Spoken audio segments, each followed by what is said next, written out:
I actually went into this video with the intent on talking about actually being in a relationship when you have dyspraxia. But in order to get to that point, we have to talk about dating with dyspraxia first. So let's get into it. This is gonna suck. Now, I wouldn't say I'm any crown jewel of dating. I mean, I'm no stranger to the dating scene. I've definitely had my fair amount of serious relationships, but I don't want anyone taking this as solid advice because when it comes to something like dating, there's so many different factors that come into play when dating. I mean, every human being is different and every relationship is different.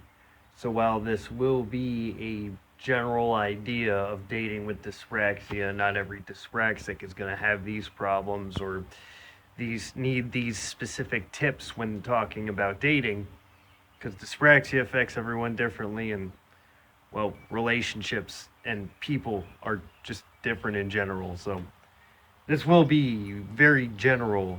If it helps, I hope it does. Then by all means, run with it. Otherwise, there's plenty of other dating tip sites and all that other stuff. But not going into this as a pickup artist, and this isn't just strictly dating advice. This is mainly talking about dating in general with dyspraxia in general based on my own subjective effects as well as what I've seen in the forums. So let's get the elephant out of the room here. Obviously, I know what you're thinking. Dyspraxia makes it hard to actually converse sometimes and well, what about online dating? And well, I wouldn't suggest it. Anyone who's watched my videos for any amount of time knows that I praise modern technology in dealing with life with dyspraxia, especially nowadays. It's probably one of the greatest tools to our disposal, not just for dyspraxics, but for people in general. We have all the world's information in our pockets now, and that's incredible. But when it comes to interpersonal relationships or just talking to people in general, while it's nice to have that connection and be able to talk to someone almost instantly, there is such a disconnect when it comes to talking to people through a phone or through social media. And so it may feel like people are ignoring you when in all actuality they're just doing their own thing and they're just not paying attention to their phone at the moment. But there's this expectation because of the constant communication that you will get a response immediately when it's just not realistic. No one has that much time that they're able to keep up constantly. So there's that. And then on top of that is the fact that dating sites are just kind of crap to begin with. I've been through a fair amount of dating sites and I have had a fair amount of dates through dating sites. I just have to say it's not the same as just organically finding a date. Dating sites in general are just really unreliable, and you have to keep in mind how dating sites work. Every female on a dating site is getting bombarded with messages constantly from guys because as the males we're supposed to initiate the conversation and well, if you're a girl and you're at least a 6 or higher, you're getting messaged all the time. And that makes it really hard for dudes to even stand out. And for chicks, I mean, just having all this choice too, there's actually a cognitive bias that if you have too much choice, it just makes you uncomfortable. It's okay to have choices. You don't want to be required to do specifically one thing, but if you have too many choices, it makes you uncomfortable too. And that's the same with guys too. I mean, having what seems like every female in your area to choose from, and well, it's kind of hard to be selective when most of them aren't going to message back. And then there's the whole dynamic of once you find someone and you connect on a dating site, there's already that expectation where okay, we met on a dating site, so clearly this is meant to be for dating. Every time we meet, it's supposed to be a date, and it just kind of kills any vibe of being any sort of friendship. And honestly, I think your best friend should be someone you should date. Or whoever you date should be someone who's like a best friend to you instead of just someone you met online that you meet well with. And on top of that, how this ties into dyspraxia is a lot of these dating sites require you to fill out all this information about yourself. Like the whole profile, you leave anything blank and it just comes off as like, oh, well, they're not trying, or oh, they're clearly not dedicated to it. So the amount of time and effort it takes to actually maintain and keep up with a dating site profile is just monstrous. All the interest, keeping up with the quizzes and the matches, and making sure that you're constantly swiping, and it's just a lot. And with the information overload that comes with dyspraxia, it can just be too much at once, especially because you're looking at a significant change in your life when it comes to getting into a relationship. And with a dating site, it's just kind of like taking everything involved in the dating process and putting it in front of you and requiring you to both plan super far ahead while also being cautious because you don't want to rush into things. And I wouldn't suggest online dating. And of all the people I've ever met on online dates, almost none of them have ever lasted longer than a couple of months. And I'm the kind of guy who likes to stick around for years. This leaves, well, meeting people in person or letting them come to you. And I feel like the whole sentiment of let love come your way is, while it is a reliable and very good sentiment to hold, it's also important that you do initiate to some extent. You do have to contribute towards making what you're looking for into a relationship. And so, yeah, let it come to you, but at the same time, don't be afraid to pull the trigger too, because you've gotta. It's not going to become a date until you make it one. And that's even with online dating too. And that's really the hard part with dyspraxia, and why a lot of us end up turning to online dating to begin with, is because, well, the whole social aspect. It just did a whole video on what it's like to be social with dyspraxia, and it's really, really difficult. Even when you don't have specific verbal dyspraxia, it's pain in the ass to try to have a conversation with someone and be open with someone. And that's the thing, is when you're looking to get into a relationship, you should be as open with that person as possible. And it's almost like setting yourself up for disappointment, because you're basically confiding in somebody with a expectation in mind. And I think the thing is expectations in general. I feel like even if you are going on a confirmed date, you shouldn't really have any expectations. You should be willing to go with the flow and let whatever happens happen. Prepare for the best, prepare for the worst, basically. And prepare to be open, because if it does end up going your way and you say hold back on saying you have dyspraxia, because dyspraxia does affect almost every aspect of our daily lives. And when you get in a relationship, they become a part of that daily life. All those little quirks and weaknesses and everything can add up. And on top of being a strain on you, can also sometimes become a strain on the other person. So at least letting them know and understand. And the thing is, not a lot of people are understanding these days. You will find understanding people, but until you take the time to explain that, hey, this is something I can't help,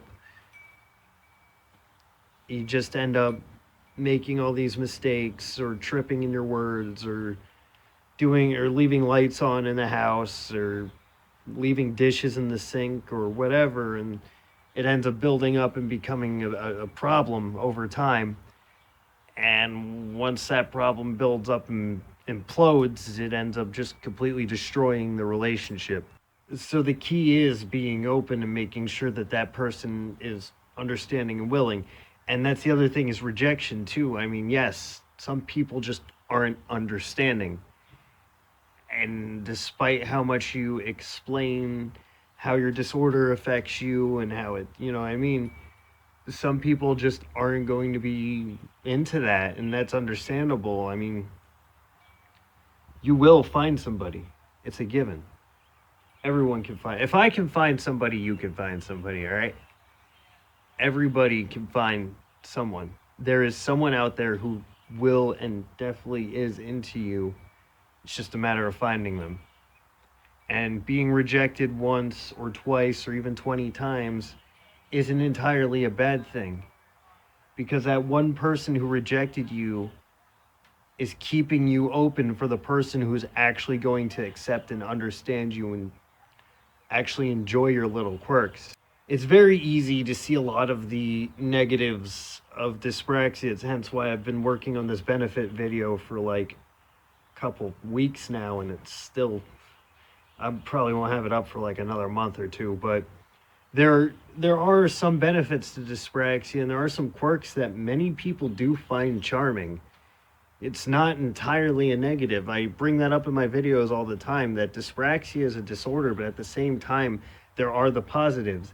And on top of being just the kind of person who can hold a conversation, it really helps just being able to be that person who can keep a conversation, because a lot of people just can't. And it's not like there's anything wrong with that. There are people out there for them too. I'm just saying in general, you aren't going to be lonely forever. We all end up lonely once in a while. Problem with the whole incel bullshit is everybody's an incel at some point. Nobody is voluntarily celibate all the time. And it's just how it is. We deal with rejection every day, whether we admit it or not. Whether it's someone not having the money for something, someone not being able to pick up the tab at the bar, someone not being able to get a ride, we deal with rejection on a constant basis. It's just when it comes to something as big as a personal relationship, we tend to take it to the heart and take it, especially if it's someone we really fancy, we tend to take it as like, okay, well, if this person doesn't like me and that's someone I want, well, whoever will. But that's such a terrible way to look at it, because, again, that person may not be into you, and it's much better to find that one person that is going to want to be with you and that is going to find your quirks charming than have someone feel obligated to you and just be miserable with you. A truly rewarding relationship is a two-sided street where you're both working alongside each other. So it is not a negative to be rejected. If anything, it's a positive, because it's opening you up to that person that is going to enjoy your company. And I know everyone's going to be asking, oh, well, how do I find someone? How do I let them come to me? How do I know if it's love? And there is no one true answer to that. It never works that way. You can't tell somebody likes you. Nobody goes around saying, oh, hey, I like you. So it's up to you, really, to make that decision on whether to move forward or not. And you'll never know unless you try. That's the thing. And rejection happens. You just gotta roll with the punches, accept it, and move forward onto the next one. It's hard, it's difficult, it hurts sometimes, but you'll get through it and you'll find that person eventually. I honestly feel like having this video specifically on this channel is kind of counterproductive, because almost everything I've said in this video can apply to anybody regardless of whether or not they have dyspraxia. Dating is just a difficult thing in general, and dyspraxia doesn't specifically make it any harder. People are dynamic. People are interested in different things. there is someone out there who may just want to be with someone with dyspraxia or may find just you charming. But there's also people who find other weird, bizarre things charming. There are a surprising, like a scary amount of people into feet. I can assure you, okay, I guess this video is more of just kind of a motivational thing, but I can assure you that this isn't the end of the line, all right? Dyspraxia sucks, dating sucks, but you can get through it. And if you feel like it's too much at once, then just take a break and focus on building up yourself too. There's nothing wrong with that. I feel like I'm using a lot of cliches here because, well, I mean, they are cliche. And they're cliche for a reason because they're true.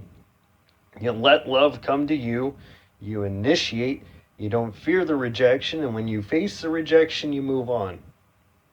It's just how it is. It's the whole Occam's razor thing. The simplest solution is usually the best one, and even with dyspraxia, when it comes to dating, that's usually how it is. Relationships are weird because most of the best ones are ones that just kind of happen out of circumstance. It's not something you can really force. Love is a bizarre force that we still don't fully understand. Even if you look at it from a specific scientific viewpoint, what we perceive as love, as just the chemicals in the brain and all that other crap, doesn't account for those people who have been together for years, decades, for like ever. You know, if it was really a temporary thing, how do they make it work? We don't understand love. Love isn't something that I feel can be scientifically explained. It just kind of happens. And it seems like it just happens to everybody. I mean, it doesn't matter if you're in your 20s, your teens, your 30s, your 40s. It's just, it happens. And when it happens, it's great. And when it doesn't happen, it kind of feels lonely sometimes. But you know what? That is the time to truly better yourself and prepare yourself for the future relationship you be in, because I can assure you that it is going to happen. It may not be tonight. It may not be tomorrow. It may not be for another couple months. It may not be for another couple years. And that's okay. Because all that time that you've spent alone thinking to yourself, not only were you spending time for yourself, saving money for one thing, but you were also taking time to get to know yourself and your own flaws and dealing with yourself better so you can better help and better make understand with someone else how best to approach a relationship. And that's the important thing really to take away from this video is, dyspraxia or not, dating sucks and dating is hard. Make the most of it though. Make the most of every situation. And remember, you're not going to be alone forever. Have a good one, everybody.